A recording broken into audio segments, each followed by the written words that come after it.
looks like it's about 5 p.m. Eastern Time or 2 p.m. Pacific Time. So thank you so much, everybody, for joining us for MIUSA's webinar on personal attendant services and international exchange. I was about to say abroad, but in reality, this webinar covers whatever your abroad might be, both U.S. students going abroad and people coming to the United States. This webinar is a production of the National Clearinghouse on Disability and Exchange. NCDE is a project of the U.S. Department of State's Bureau of Educational and Cultural Affairs to increase the participation of people with disabilities in all kinds of international exchange between the United States and other countries. It's supported in its implementation by, of course, Mobility International USA. Now, before we start with the webinar, I just wanted to go over a couple ground rules and some housekeeping before we begin. To start, we're making sure throughout the webinar, please, if you are unmuted or your video is on and you are not a presenter, please mute yourself and turn off your video. All questions can be directed to the chat box. There will be a question and discussion session at the end of our planned presentations, and that will be an opportunity for you to get your questions answered. We've also made note of the questions that you asked us in the registration part. Thank you so much for all of those ideas. They really helped us to put together this presentation. The webinar will be recorded, and the recording will be starting soon. So just as a note, any discussions, we are going to be recording it and making that available after the webinar is over. We are joined today, in addition to our presenters, ACS Captions, and who are going to be providing live captioning. You can access the link to that in the chat box, and also if you signed up for the webinar before and you check your email, you'll see I sent you a link to the captions about 10 minutes before we started. In addition, we have Monica Malhotra, who, despite the fact that she is a nice petite person in real life, virtually she is a very tough bouncer, and any sort of inappropriate comments or trickery will get you a virtual kick in the rump.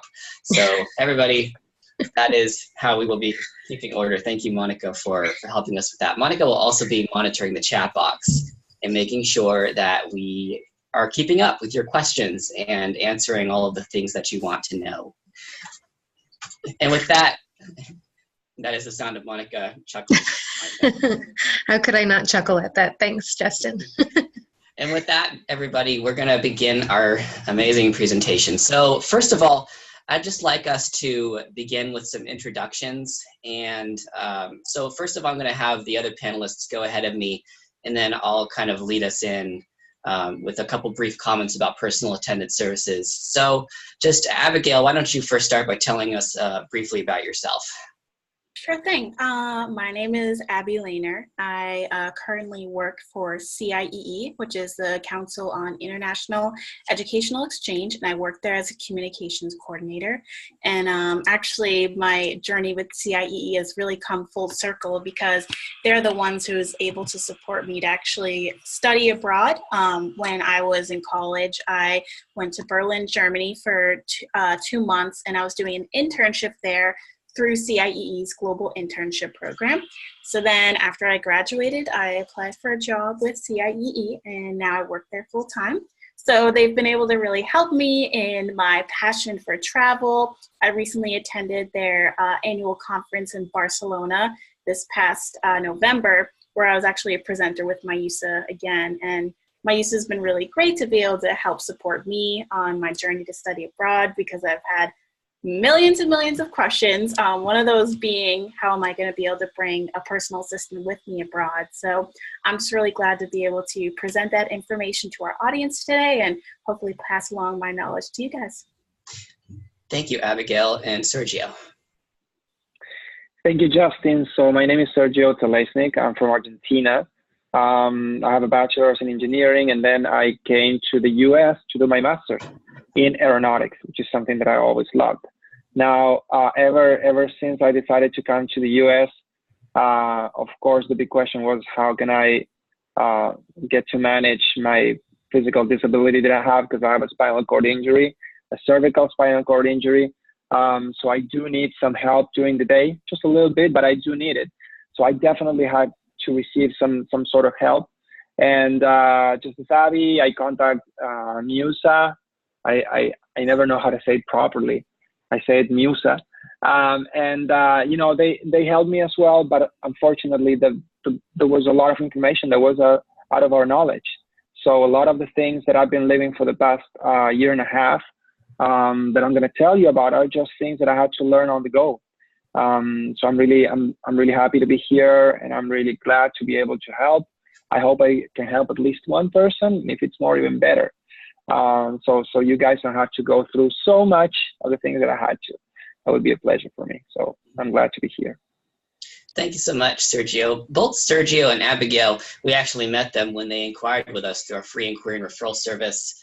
And it's folks like them, I think that you'll be really surprised. I was really pleasantly surprised to find some of the techniques that they used to bring their personal attendants with them. And so I think you'll really appreciate their presentations. It's connections like Sergio and Abigail that really give a lot of strength to the support that we provide to the international exchange and disability communities through our work at the Clearinghouse.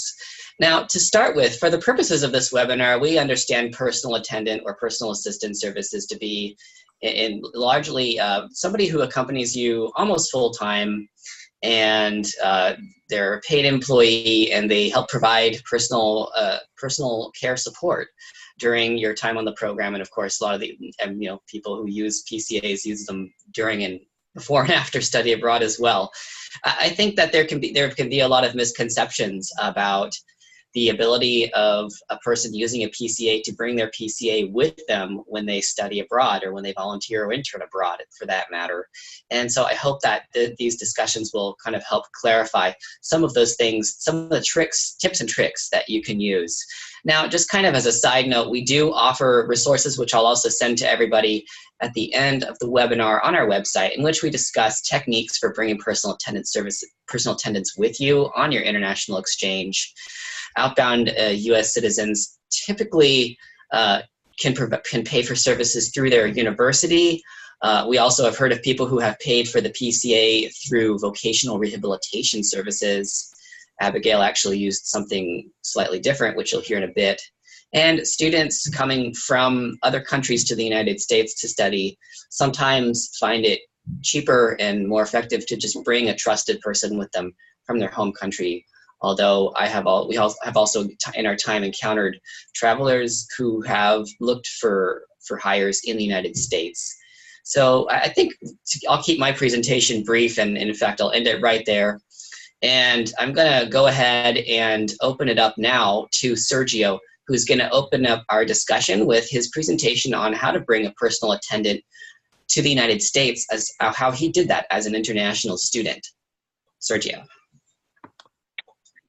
Thank you, Justin. And before starting, a little disclaimer. I hate to do this, but it's the reality. Just going through them very quickly. First of all, we're not immigration lawyers, so what you're gonna hear from us is only based on our personal experience. So this should only be used as a guide to facilitate the understanding of the process of taking a personal assistant into the U.S. or going abroad. And of course, we cannot guarantee that this will be completely accurate for your situation. So we strongly advise that you carefully research relevant regulations for your destination, and feel free to reach us so to see if we can help you out. It will be a pleasure from my side. I'm pretty sure that from Avis and from me. So I'll begin with my part. So coming to the U.S. with a personal assistant and not stressing so much. So this is a very important thing. We're gonna go through what about finding an assistant, securing funding, what about the B1 visa, which is the visa that a personal assistant needs. What's gonna happen when you enter the US with your assistant and you go through CBP. This is like a major moment for your whole experience. And then requesting the EID, which is the employment documentation once you get into the country. After that, maintaining the status of your assistance, the legality of the stay of your assistant in the US. And finally, some particularities of the relationship with the long-term personal assistant. As I told you, I've been living with my assistant for over a year and a half. So it's quite different from the normal behavior, from the normal characteristics of a employer-employee relationship. So I'm going to go through that at the end. So first of all, let's start with the most important. Who to find and who to look for. So you can think about what gender or what age do you want. Do you want a young person, maybe an older person? Do you care if the guy smokes or the woman smokes or not? Is the person organized or not? This is extremely personal, and there's no recipe. Okay, I personally prefer a certain gender because I feel more comfortable maybe with male, but maybe another man prefer a woman for any reason. So this is extremely personal, and you need to think on who do you feel more comfortable with. Now, from the other hand, of course, emotionally stable. You're going to be living abroad for a long time. I'm pretty sure that if you made a decision to go abroad, you should definitely be emotionally stable.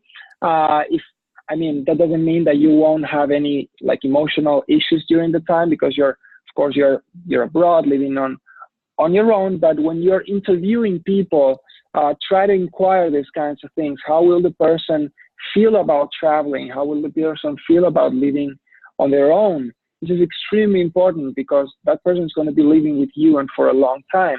You need to try to not run into the unfortunate situation of the person all of a sudden after a week or two tells you, man, I'm sorry, but I'm missing my family. That's totally understandable, but you need to look ahead on that and try to filter those kinds of people, because those are not going to be able to help you. So finally, having a compatible lifestyle. This is kind of this is very personal, just as in the beginning. But to give you just a small idea, when I decided to come here, I knew that I was going to come to a university where the average age is kind of low, like around 22 or 23, 24 years old. So that's why I try to find a person like that. I try to find a person between their 25 years old. So I knew that person would be able to bond with the whole university. If I all of a sudden brought someone that's 50 years old, then maybe I could get along with that person without a problem. But what's that person going to do? You will see that the person that you bring with you can only work with you. So you need to try to think ahead on how is the person going to be socializing. I live in a campus that is in the middle of a city that is not very dense. So if you get out of campus, there's really nothing. So I had to think about those things. And what not to look for, you don't want to look for people that are just after the money. Even if you offer a lot of money, you don't want that. Why? Because sometimes money is just not enough. And a lot of the other things that I've been telling you are extremely much more important than just money. And the same as to pick it from the very beginning, if they are not excited about going abroad or living with you or helping you, and they're trying to be too picky, as I say, you might want to think twice before choosing that person. So once you find an assistant, maybe one of the hardest things, because this might be out of your hands. Okay, now all the other things I'll tell you, and you'll see that you can go through them. But this is really a very hard thing to go through, which is securing funding. You will have to pay for a lot of things for your personal assistant. You'll need to pay him or her a salary. The round trip, it's going to be on you, as well as the health insurance. You're going to have to provide lodging, food, immigration documents, and all the processes that I'm going to be talking to you about. They are expensive. You need to pay for them. And then there are some other extras that you really don't have to, but you might want to think twice before asking your employee to pay for them, such as phone, because you're going to be required to be communicating with that person all the time, or a vehicle. I live in Florida. You cannot go anywhere without a car. We don't live in a big city like New York. So, my assistant needs a vehicle just to have a life. And I am supposed to, at least that's what I think, I am supposed to provide those things to them. Now, some of these things, some of these two last things, they are under discussion. But all the first things are already a lot of money you're going to have to spend. So a couple of ideas about obtaining funding. Maybe Abby can talk about it later as well, because I just heard that she mentioned a couple of them. But these are the ones that have helped me. talking to private entities such as companies. If you know any business people that you can talk to, you can tell them your story. You can make them get related to that story of yours and maybe commit to a certain amount. And of course, talking to friends and family. I forgot to put here maybe savings of your own. I am already thinking about coming again to the US, and I'm already thinking that I have to start saving some money for my future experience. So if we move on to the next slide, let's get right into the unfortunate bureaucratics of coming to the US with an assistant. So the first thing that any non-US citizen needs to come into the US is a visa. Now, getting a visa for a student is pretty easy once you get admitted, so that's not a problem. So the student won't have a problem. What about the assistant? The assistant will need a B1 visa. So the first thing that you need to understand is that the B1 visa is a visa that can have a lot of different uses. And most normally, when you talk to people, they will not recognize the B1 visa as a domestic employee visa. Okay, they will tell you, no, wait a minute. B1 is for business. It's for travel, and they are right.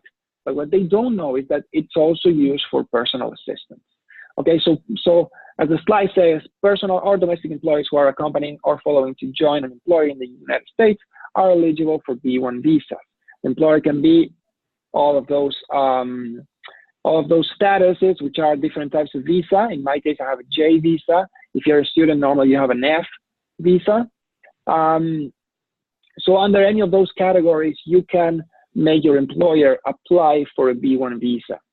So there are certain requirements that your employer needs to, that your employee needs to satisfy, and you as an employer are going to be responsible of making sure that all these are satisfied.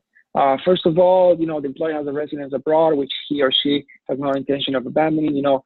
The U.S. is always concerned about this, so you need to show the United States that the person that's coming with you is definitely going to go back.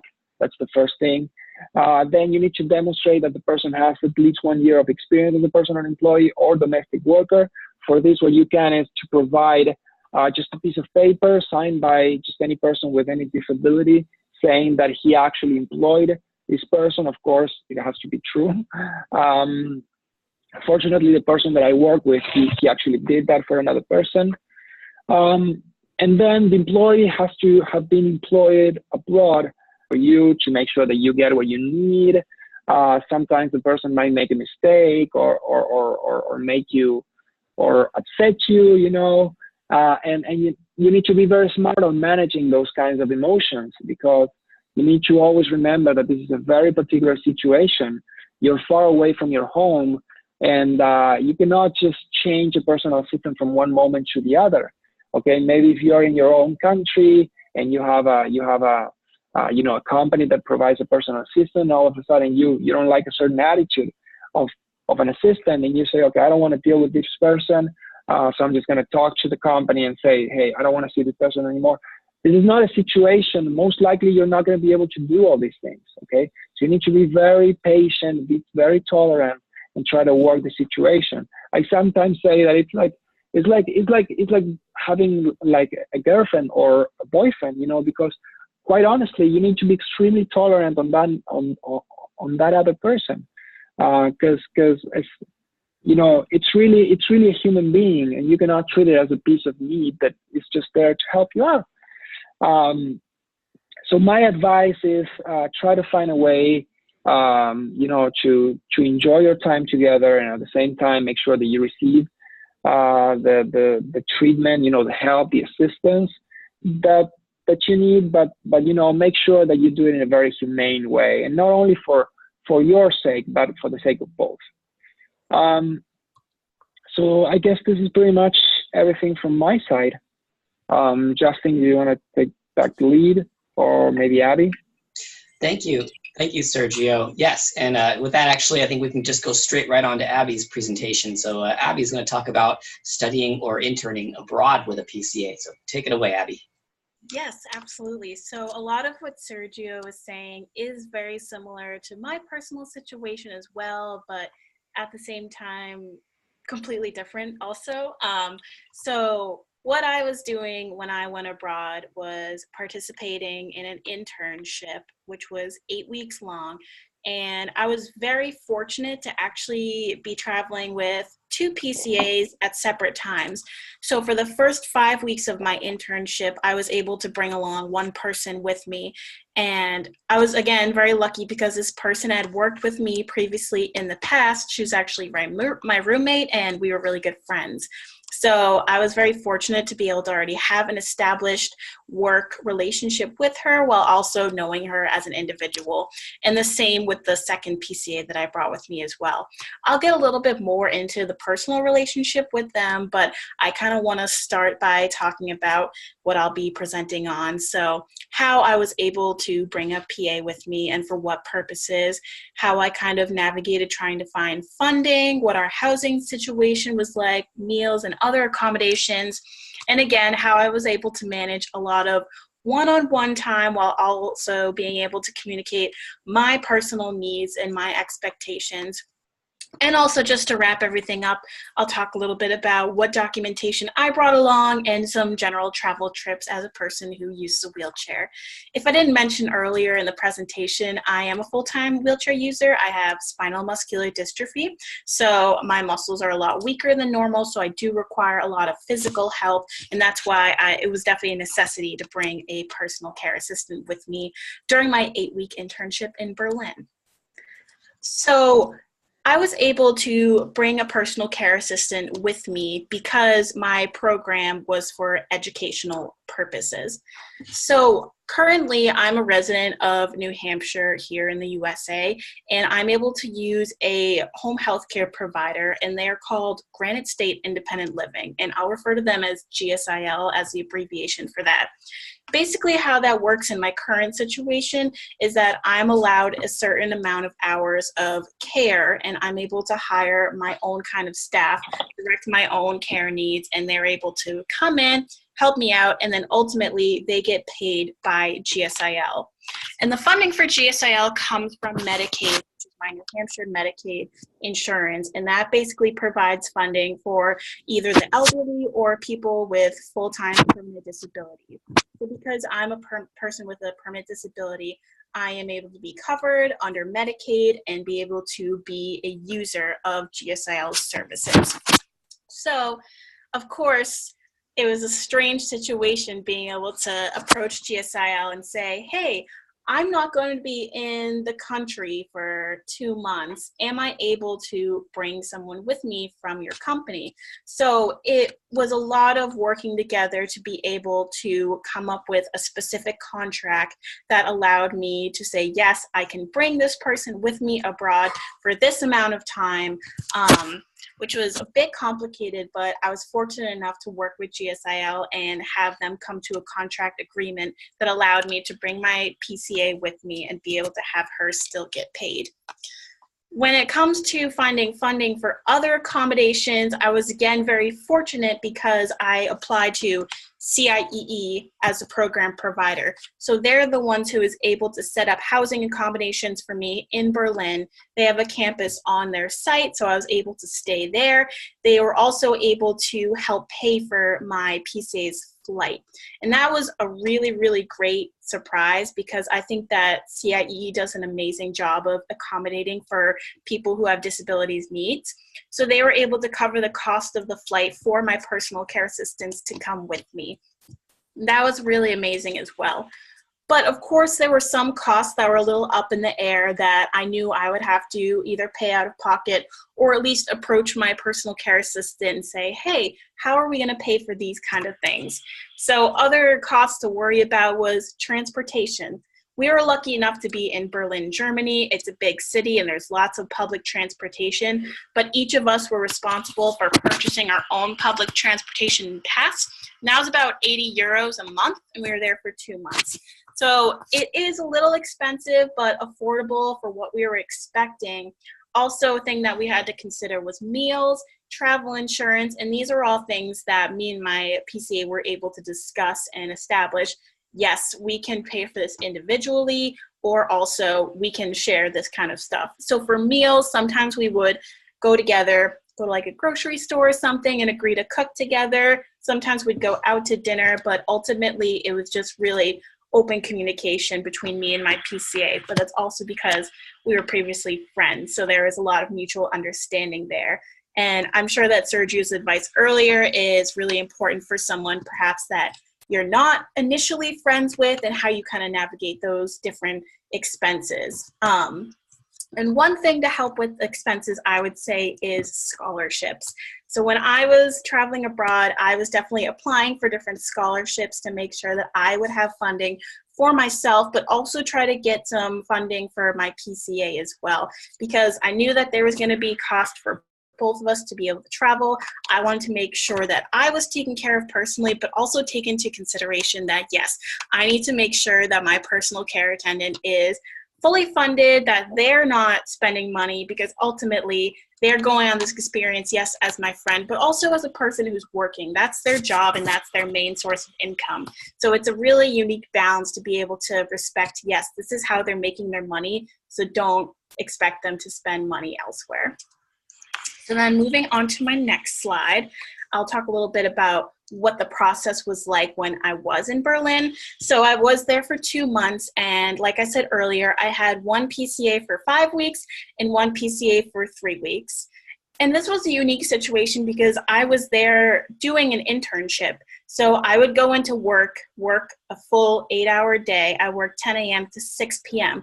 So one thing that was tricky was trying to debate, how am I going to be able to be present at my job, do everything, but also figure out how I can have the personal care assistants come in to help me when I need them. So a lot of what usually happened during my regular routine is I would go into work, I would have my PCA help me get up in the morning, get ready, and then accompany me on the bus ride to be able to go into work. Usually they would stay with me for an hour or so just to make sure I was settled, I had everything that I needed, and then I was able to give them time to themselves while I was at work.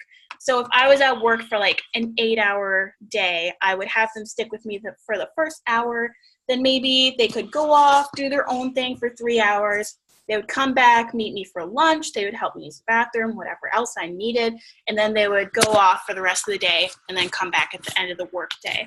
And then when I wasn't at work, it was all one-on-one time. So that's where I put in this slide that says open communication and compromise, which is a big thing when you're spending a lot of time with one person.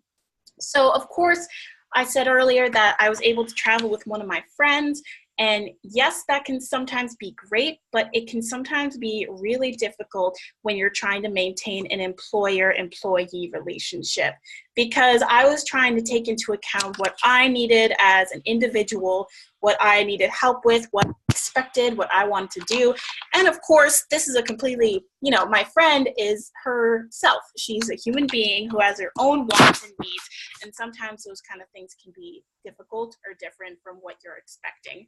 So at the very beginning, I thought it was very important for me to clearly define what I needed from her, what my expectations were, and also to hear from her perspective as well as to what she just wanted to do. To establish those barriers and those guidelines, I think is really important in any relationship, but I think it was especially important knowing that I would be spending so much one-on-one time with her. And thankfully, we were able to establish a good balance. And yes, there were times of tension and frustration, but I think having open communication and being able to tell a person when they're doing something that's upsetting you or doing something that's not working for you, super important and extremely important in a situation where you are working one-on-one with your PCA for such a long period of time. So then just some other factors to take into consideration.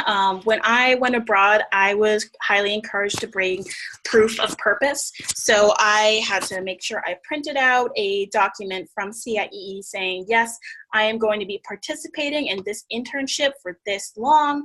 I was also recommended to bring my medical documentation, so I was able to have my primary care physician write up a letter of my diagnosis, things like that, so that in any case of emergency, if I needed to be hospitalized for any crazy reason, someone was able to easily have that file ready to go in case of an emergency. And along with that, I also brought the contract that I had from GSIL saying this person is going to be providing care assistance for Abigail. and any other sort of agreements that needed to be brought with me. Honestly, just being able to have an important folder of documents and bringing as much information about yourself as you need is important, because you'll never know when you're going to need to bring that out and for what reason. Thankfully, my transition, being able to go into the country and leaving the country, was very, very easy. I didn't have to worry about any sort of visas or any sort of thing like that, because I was only there for 2 months.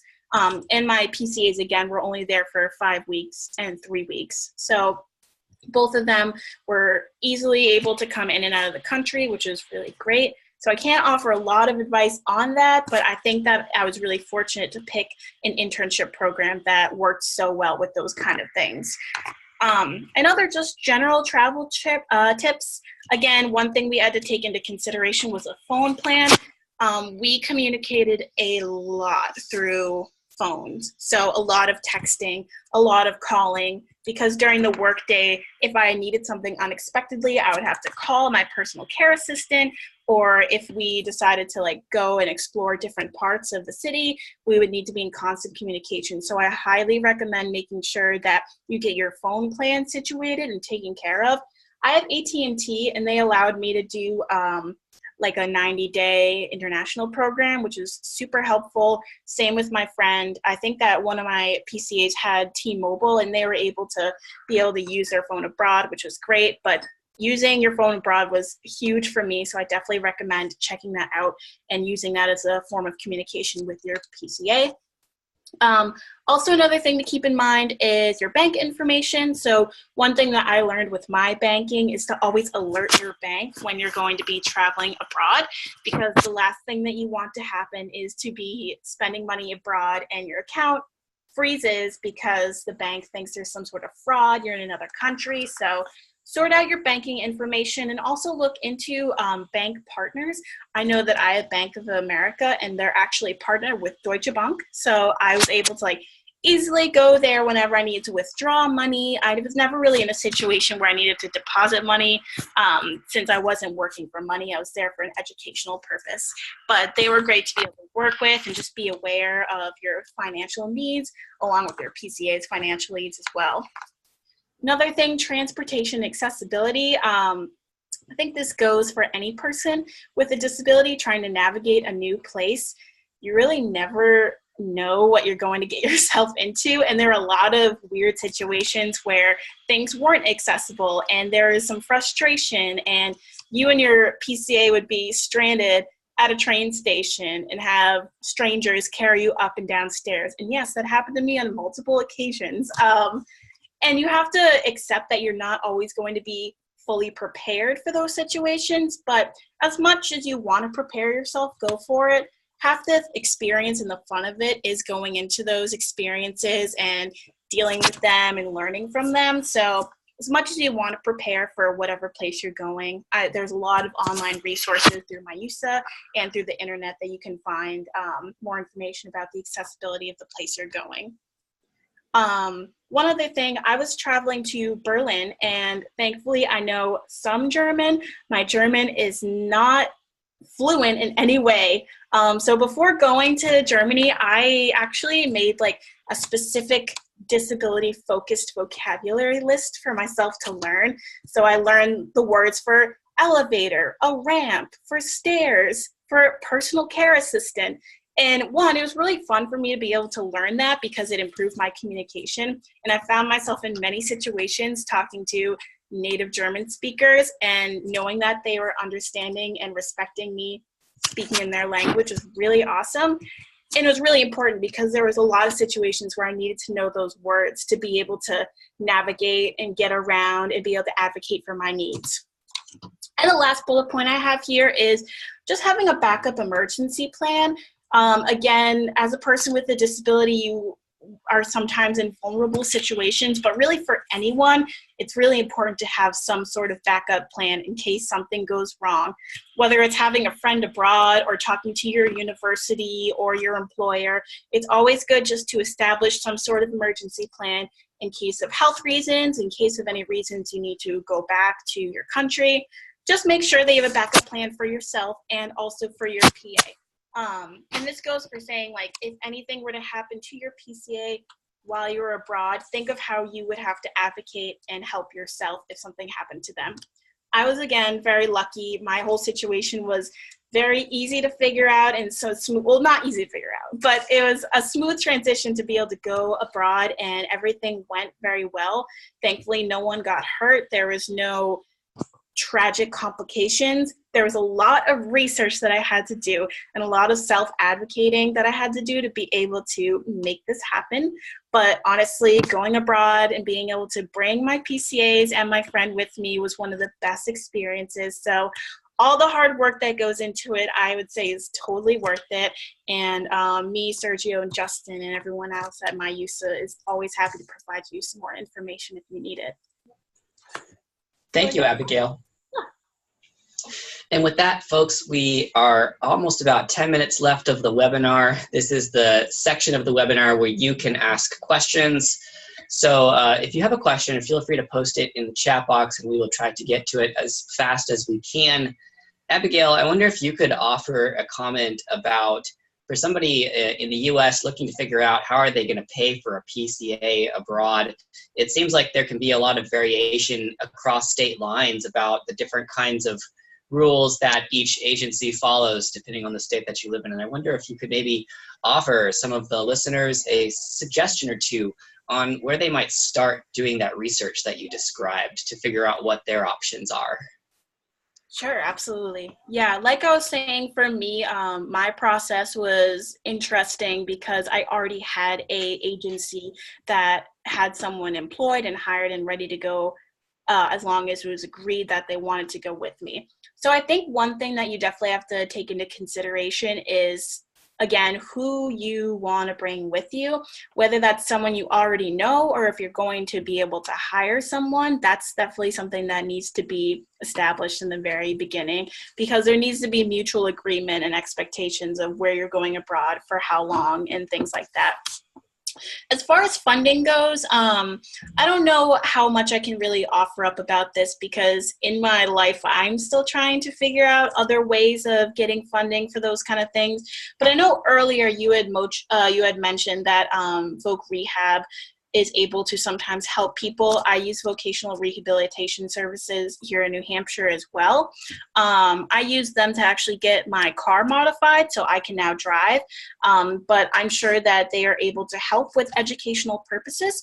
Voc Rehab basically helps you transition into a full-time career. So if you're going to be going abroad for educational purposes, I would say that definitely categorizes as a need for Voc Rehab, because you are going abroad, getting this experience to eventually get a job.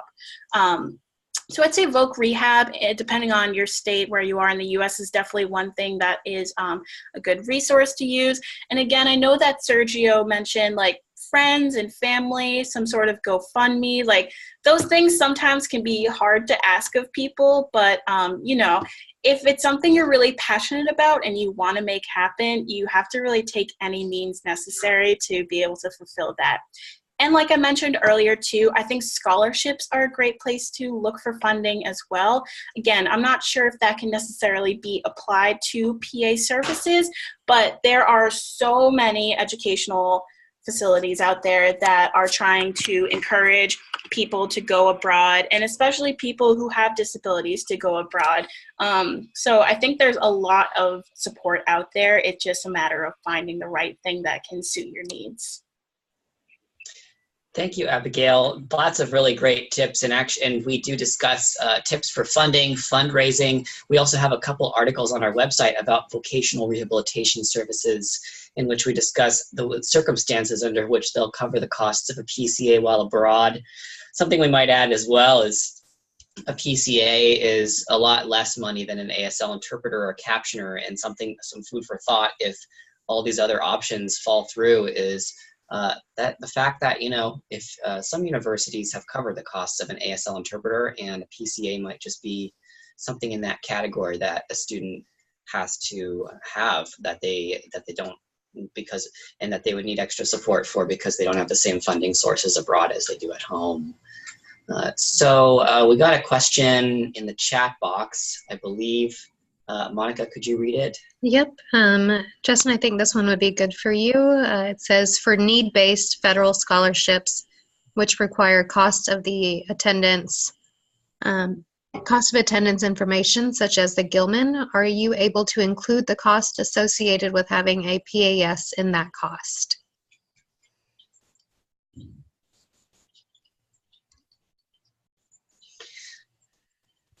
So, to start with the in regards to I just got another question in the chat box I was distracted with.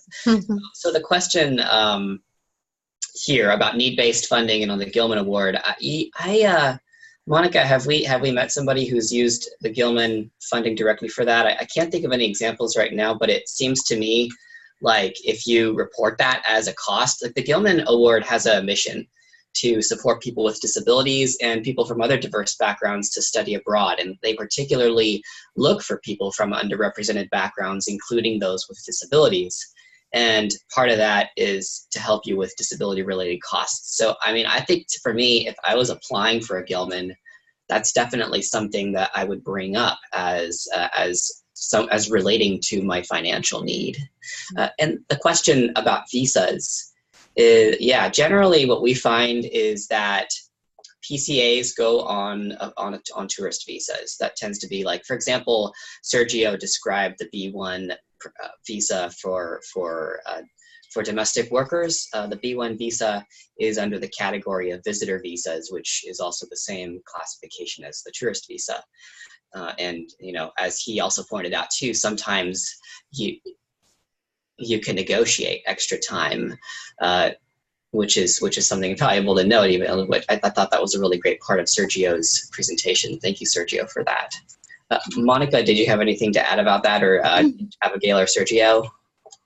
This is Monica. I just wanted to hit on that first question about the Gilman. And the Gilman Scholarship is sponsored by the Department of State's Bureau of Educational Cultural Affairs, who also sponsors the Clearinghouse. And they are very proactive in supporting people with disabilities, as Justin mentioned. And you know, working with your coordinator with Gilman and having them connect with the State Department, definitely including those costs. I'm not 100% sure about Gilman, but other State Department sponsored programs, Department of State has sponsored and funded costs towards personal assistance. So definitely don't exclude that, include that in costs that are relevant to the program. And then also, Abby, on that question about the visas, it's also asking about for U.S. students studying abroad. Are there similar visas for other countries? Can you hit on that, kind of the immigration part of going outside the U.S.? I'll be completely honest and say that I can't give an answer that's fully informed, just because when I went abroad, I was staying in a foreign country under 90 days. And so I didn't require a visa to be able to study abroad. Same with my internship, because I wasn't working as a employee and I wasn't receiving an income. I wasn't required to get a work visa or anything like that, and neither was my PCA required to do that either. So sadly, I can't provide more information on that. I wish I could, but I'm sure that there does exist a lot of information about students who are going to be studying abroad and for how long their duration would require, what kind of visa and things like that. Sorry about that. Maybe what I can add is that the visa is a requirement by the country. So every country will have its own requirements for the different activities you might want to do in that particular country, and based on where are you coming from. Okay, so for example, all the visas that I've been working with, you know, the J visa, the B visa, they're all things that have been created by the U.S. government. And if Abby didn't have to apply for any visa, that was because the government of Germany established that those are the rules for people from the United States coming into Germany for doing the specific activity that Abby did.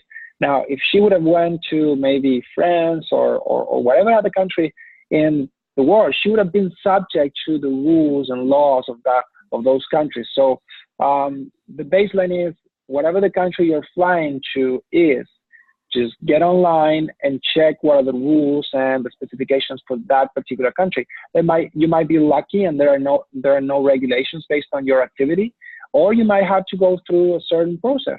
So just check for your particular country. Great tip, Sergio. Thank you. And it looks like we have one more question, and we're just getting out to that time. I will be traveling abroad with someone who requires PCA. Do you have any time on how I can be an effective ally abroad? Thoughts from our presenters? Can you repeat the question, please? Yep, I think so. I'll be traveling abroad with someone who requires a PCA. Do you have any advice on how I can be an effective ally abroad?